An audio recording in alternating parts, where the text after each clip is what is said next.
Chers étudiants, chers amis, la suite de cette vidéo sur les deux accords obtenus hier et il y a quelques semaines, d'accords de soutien à l'économie de l'Union européenne.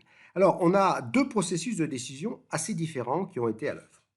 D'un côté, avec la Banque centrale, on a un processus de décision qui, en fait, est le résultat d'un consensus intellectuel, obtenu dans des cercles restreints d'experts économistes et de représentants des banques centrales des États membres. Consensus intellectuel obtenu par une structure de personnes non élues qui n'ont a priori pas de compte à rendre autre que le fait de respecter les objectifs de l'institution.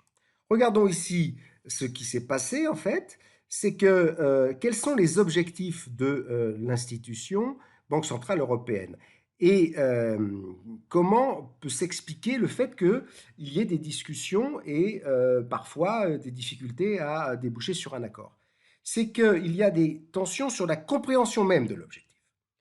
L'objectif de la Banque centrale européenne, c'est bien sûr de garder la zone euro, mais c'est essentiellement, lors de sa création, et c'est pour ça qu'on a voulu la rendre indépendante, de protéger l'épargne des Européens, notamment l'épargne de l'inflation.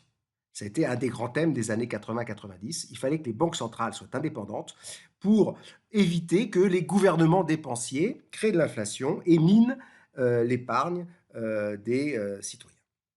Donc la première compréhension possible de l'objectif, c'est une application stricte de l'objectif d'inflation maximale à 2% qui est dans les traités pour justement garantir le pouvoir d'achat des épargnants, l'inflation étant, on le sait bien, un moyen d'euthanasier les créanciers, de diminuer effectivement l'épargne.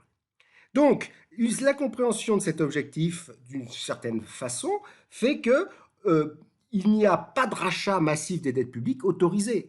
C'est parce que le rachat massif des dettes publiques, c'est en fait la monétisation de la dette publique, c'est la création massive de masse monétaire et c'est le risque inflationniste. Donc, comprendre l'objectif, ça peut vouloir dire on n'achète pas de dette publique, en tout cas on n'en achète pas beaucoup.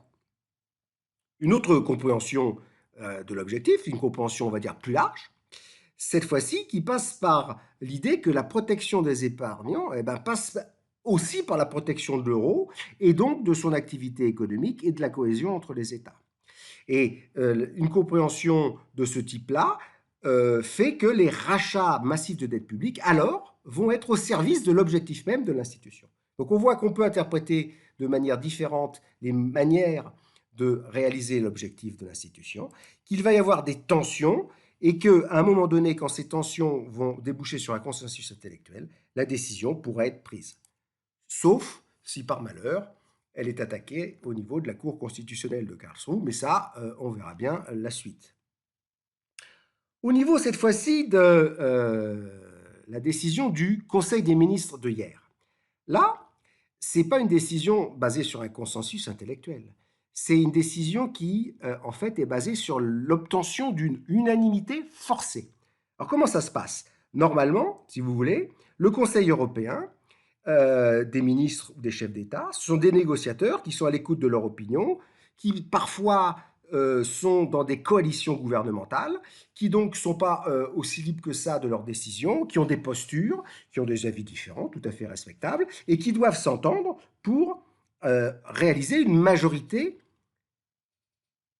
qualifiée. Alors, a priori, on pourrait imaginer que la majorité suffise.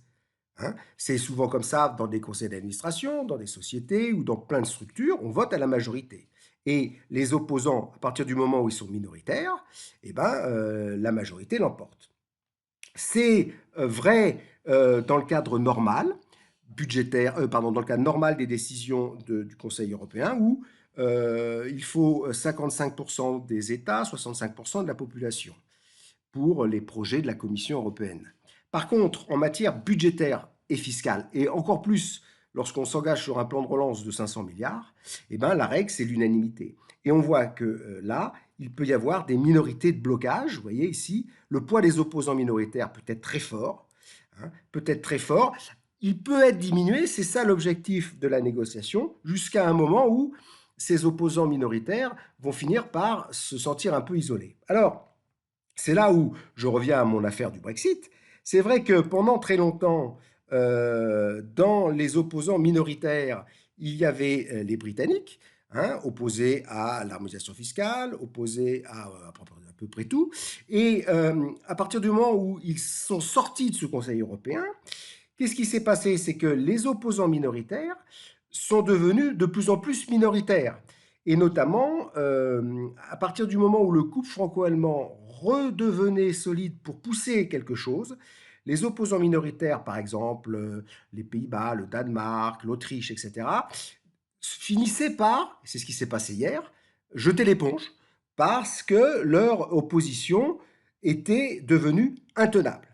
Donc, il y a eu une unanimité qui a été en fait obtenue par la neutralisation, la destruction des oppositions minoritaires.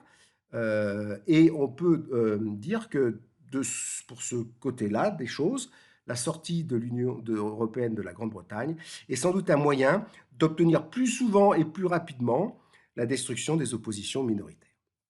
Alors pour terminer, vous voyez, ces deux décisions formelles qui ont été prises, hein, il y en a une, c'est parce qu'il y a une consensus intellectuel sur les moyens de réaliser l'objectif, alors que l'autre, c'est l'aboutissement d'un processus de destruction d'une minorité de blocage. Alors c'est pas fini parce qu'il va falloir mettre en œuvre toutes les décisions de la Banque centrale.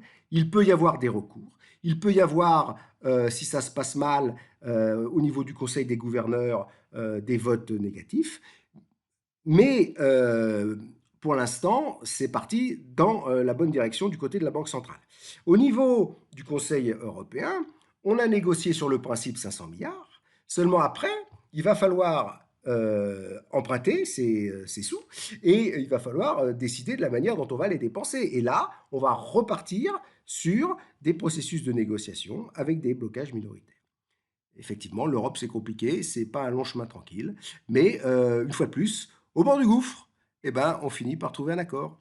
Voilà, je vous remercie.